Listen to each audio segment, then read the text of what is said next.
Oops. Oh, listen to the bird song there. There were a couple of hawks up there. Not sure if you can see them behind the art piece. Certainly the cloud cover is making this so awesome. Look at even the film on top. That reflects light. Ooh. I'm just taking this out in the environment, and I have people coming behind it. And here back down on Earth. Oh, that was awesome. Unfortunately, there seems to be a bit of a difficulty here.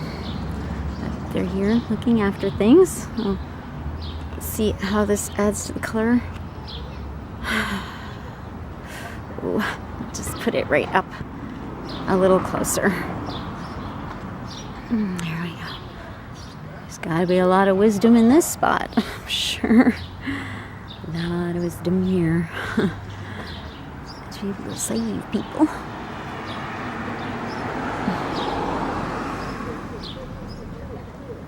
Welcome to the School of Mind. I am here in my little studio booth.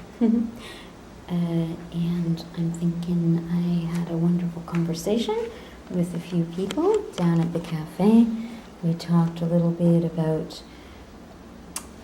the relativity idea, which would be when you are compensating for a world or deciding on the best pursuit towards designing a future.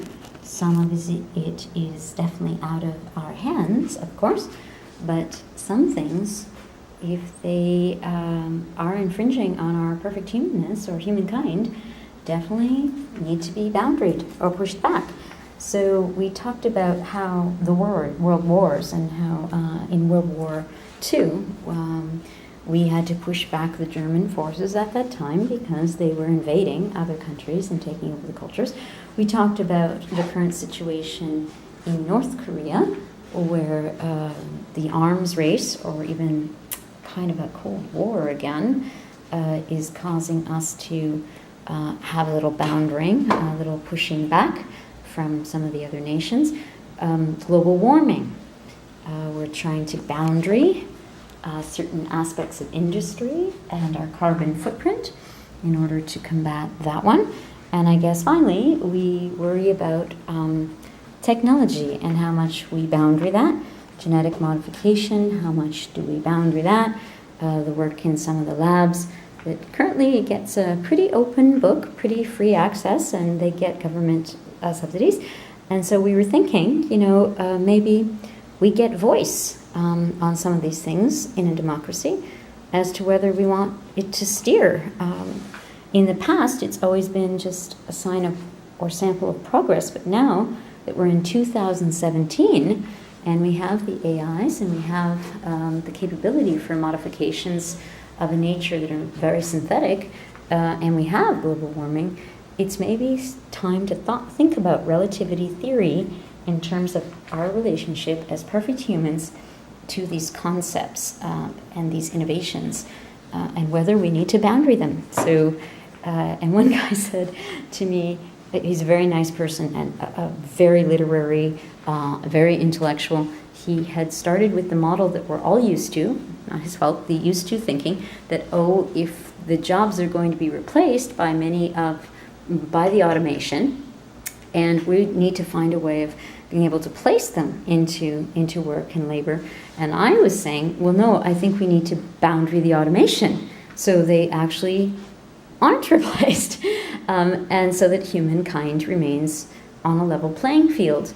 And so I guess we've always, in every war, and peace times and complicated pieces, we've always sought to boundary the things that possibly were not coexisting in a way that was relevant to our perfect humanness or the biology of our planet, the birds, the animals, the dogs.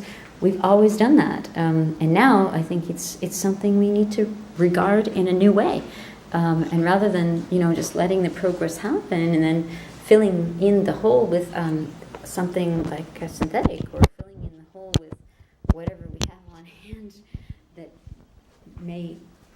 it might not be the perfect model, might not be excellence, but it poses sometimes as excellence.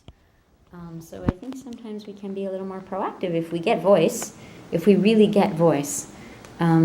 So I think that's maybe what I'm talking about, and hopefully, I must say thank you to the two young men that had some very stirring views, and we had an excellent conversation with regards to this, and I think they may have seen something new, so that was good going forward towards our destiny, our shared destinies.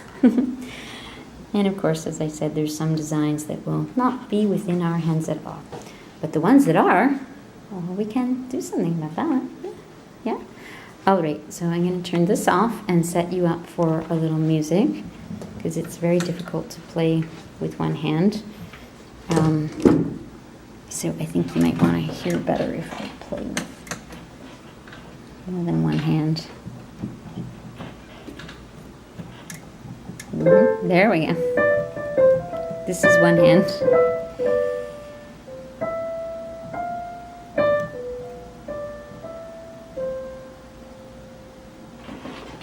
Okay, I'm going to just go back to 2 now.